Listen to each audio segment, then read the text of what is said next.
You must be able to get to this place in your life where you don't use the evidence of your senses, what your eyes tell you, what your ears tell you. You want to be able to be in a place where you are living from the end as if what you would like to manifest is already there. We hold ourselves back with self-limiting beliefs. We tell ourselves that we're limited in some way, when in reality, it's probably not true at all. We, to a great extent, behave, think, react because of some previous experience that we've had. And we feel that this thing that happens to us is reality. It is facts that we have to face and accept and cope with. See? It's always something other than you. You don't recognize it as an integral part of your own being. You are not just this irresponsible little mouse that's been chucked down into this world, but that you are really doing this work. You're running it. One of the great rules, by the way, one of the most important of all principles, is to challenge your self-limiting beliefs. You see, we are all plagued by self-limiting beliefs. Beliefs that we tell ourselves, things that we tell ourselves to hold ourselves back. We shoot ourselves in our own feet and then we admire our own marksmanship. So when you begin to look at your past, give an interpretation that empowers you. That's where I used to be. That's not where I am now. Ask one simple question. How extraordinary can I become? What am I capable of? What are my limits? How far can I push myself?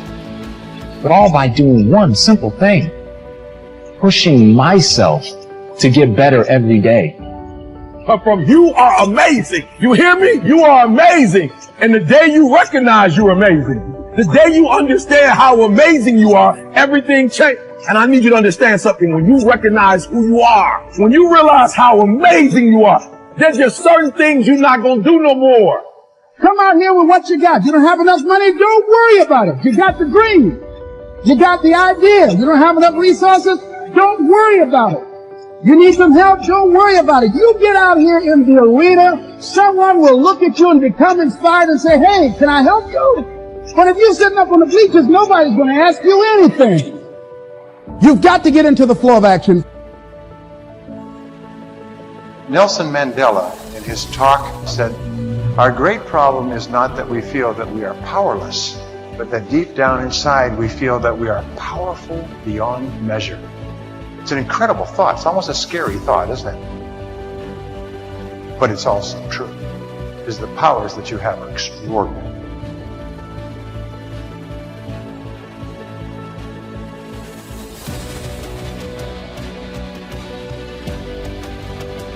Perception can rewrite the genetic code. When you're under stress, you will rewrite your genes. It's built into every one of your cells. You have genetic engineering genes. The function of these genes is if you find stress that the body cannot seem to get out of, the body will make an effort to change its structure to get out of the problem. And of course the issue is this: what if your perception wasn't real? And you change your genes? Now you're in deep doo-doo. And we now find a very important fact. 95% of cancer has no genetic linkage. 95% of cancer is a response of the individual cells to their experiencing life. And if you change your experiences, you can change the presence of that cancer. You think 60 to 70,000 thoughts in one day.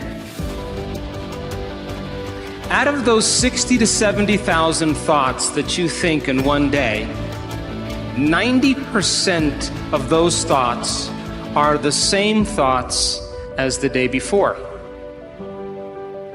So if you believe that your thoughts somehow are connected to your life, then the same thoughts always lead to the same choices. The same choices always lead to the same behaviors. The same behaviors create the same experiences, and the same experiences produce the same emotions. And those very same emotions drive the very same thoughts. and your biology, your neurocircuitry, your neurochemistry, your neurohormones, and even your genetic expression is equal to how you think, how you act, and how you feel. And how you think, how you act, and how you feel is called your personality. And your personality creates your personal reality. That's it. So then, if you wanted to create a new personal reality, a new life, then you would have to start thinking about what you've been thinking about and change it. You would have to become aware of your unconscious thoughts and observe them. You would have to pay attention to your automatic habits and behaviors and modify them. And you would have to look at the emotions you live by every single day that are connected to your past and decide if those emotions belong in your future. You see, most people try to create a new personal reality as the same personality, and it doesn't work. You literally have to become someone else.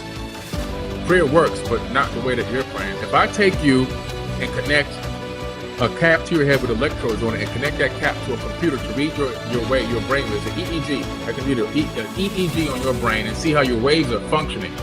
I can tell you if you're in a low frequency state or a high frequency state based off of your brain waves.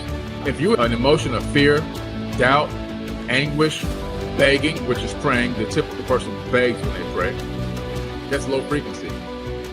Now, if I take you with that same exact technology and connect it to a computer, and to read your brain waves, and I have you in a position of upright power, understanding, commanding, unconditional love, happiness. Now it's going to be high frequency waves going to the computer. The universe reads waves low frequency and high frequency. It knows low and high, and guess what? It's going to give you back whatever you give it. You're running around here begging and pleading and hoping and wishing and scrapping around. You're going to get the same kind of garbage back in your life. Until you stand up and draw a line in the sand and command your existence, command your potential, command who you are, command your outcomes to happen, you're going to be suffering. The reason why I command my realities is because I know the power is inside of me. So I command myself. I don't get on an airplane and pray to arrive at my destination safely. I command I arrive at my destination safely. I command it. Why? Because the same power of the Creator is inside of my body. I don't, please help me make sure I get there right on time and I arrive safely. No, that's a slave's mentality. I'm not a slave. I got the power of the Creator flowing through every atom in my body. So that I have a fractal of that power in me, I'm going to command things with confidence. My prayer is, I command it. That's it. I'm done. That's the whole prayer. That's the whole prayer. There's nothing else for me to say. There's nothing else to say. Command it. Walk in your true power. Another major assumption is that we're equivalent to genetic automatons. We have genes, they control us, we don't control the genes, and therefore we're sort of like victims of our heredity. You got cancer running in your family, you say, oh my goodness, I'm going to get the cancer, I got the genes, or Alzheimer's, or diabetes, whatever. This is completely false, because it turns out genes control nothing. It's really the environment that is controlling the genes, and more importantly, our perception of the environment. How we see the world, what we think about the world is adjusting our genetics. So we find out disease, 1% of disease is connected to genetics. 90% or more of disease is connected to how we live in the world, because how we live in the world is altering or affecting our genetic activity. So what we know and what we believe is changing our reality constantly. Right, because the new science is called epigenetics.